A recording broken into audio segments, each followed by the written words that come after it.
Hi everyone. In this video we'll try to do something a little messy, but it's quite satisfying once you get hold of it. So what we're going to do in this video is we are trying to download the program onto an ATmega16 microcontroller using Breadboard and USB ASP programmer. Now many a times we do not have access to a readily available development board, although if you can see in this video I have some simple development boards which I have created for my own usage, but many times we don't have access to these, but we do have access to a breadboard and a simple breadboard power supply. Now we're going to use the same setup and let's see how I downloaded program into this board over here. Now the prerequisites for this video are you have to have Microchip Studio for AVR, which was previously known as Atmel Studio. This is where we write down our program, create our hex files. Then I specifically recommend this particular utility called Zadig. Now Zadig is typically used to download the correct drivers onto the Windows system, Windows 10 or Windows 11. Now with this utility you can download the exact driver which is required for the programmer to work. Then we are going to use AVRDUDESS, which is basically a GUI utility. I don't know if I pronounced it correctly or not, but doesn't matter. You can just Google for it and you will find this utility. This is a simple GUI which you can use with any USB ASP compatible programmer. AVRDUDESS will work with them easily. The next we need is the hardware stuff. First of all, the mandatory one is the USB ASP programmer, then a breadboard, then a microcontroller IC, some male-to-male connectors. They look like this, which has male connection or which has male pin on both the ends. Let me show you over here. Okay, so this is the male-to-male connector. Next, what we need is some resistors, LED. Most important thing for this video is a lot of patience, because it will not work in the first attempt. I'll tell you, if it works, please let me know. If you are lucky enough, you did really good job, but it doesn't work in the first attempt. So let's see how do we go about it. If you have inserted the IC into the breadboard, as you can see here, then this is the pinout that you're gonna get. Now what is interesting for us out of this pinout is this reset pin, which can connect or which directly connects to the reset pin of the USB ASP programmer over here, or any other type of programmer that you may get, USB ASP programmer. Most often they will have a 10 pin connector or a 6 pin connector. So if you have a 10 pin connector, then this is where the notch is. So this is how you should read it. This is the notch of connector. Okay. If you have a 6 pin connector, you need to read it like this. The connections are: reset should go to reset. This MOSI, you can see it over here and over here on these connectors. This MOSI should go to MOSI. I'll just show direct lines over here. Then the CLK should go to SCK pin, which is the SPI serial clock pin of microcontroller. And then the last one is MISO. This should go to MISO pin or PB6. Once these connections are made, it doesn't matter if you give VCC from the programmer or not, but you must common the ground of this programmer with your microcontroller ground. Let me show it this way.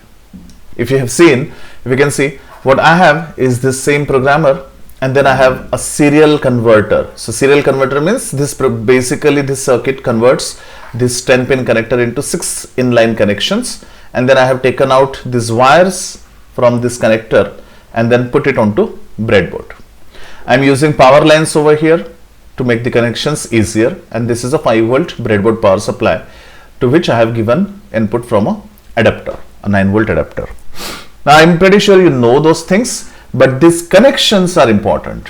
And apart from that, what I have done is additionally to PA0 I have connected a resistor and an LED to ground. This is my connection setup.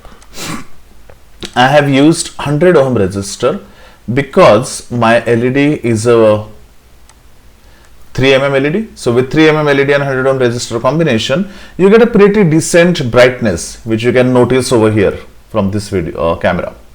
But it doesn't matter, even if you have 1K, the LED will still blink. Now let's see what are the actual steps that we did and why I was recommending you to use Zadig.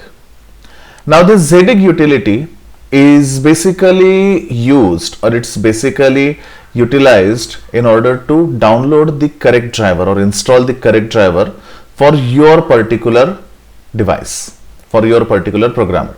So all you need to do is select USB ASP here and make sure you install this driver, libUSB 0.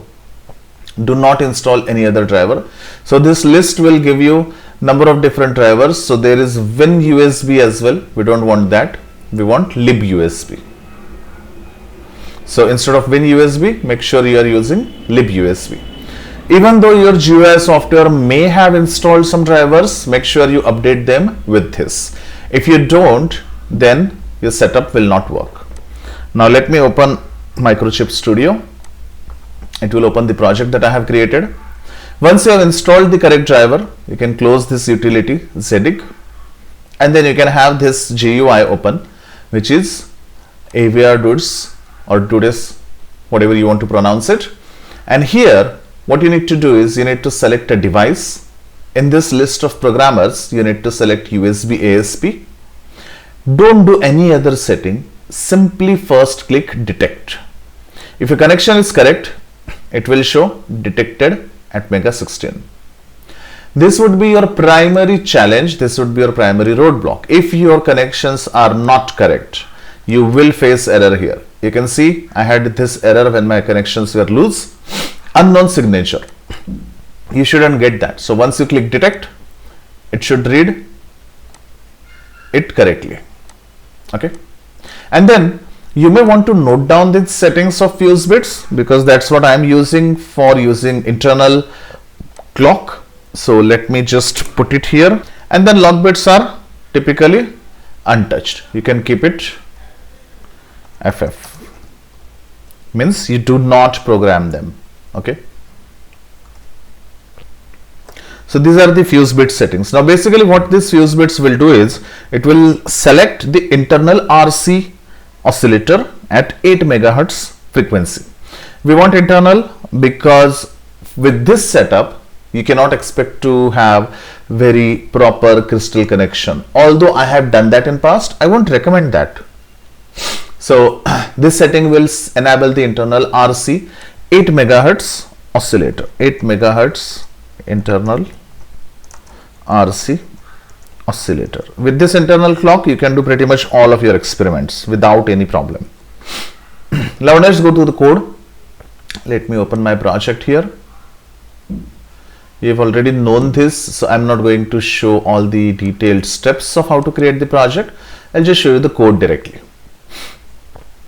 Now this is my program. Hash define fCPU 8 megahertz, hash include AVRDUDESS, hash include util/delay.h. Now instead of doing all of this, let me just keep port A here, and instead of completely making the port A blink, let's use our method and simply do it for that one pin PA0. Okay, so port A and equal to 1 left shift by 0.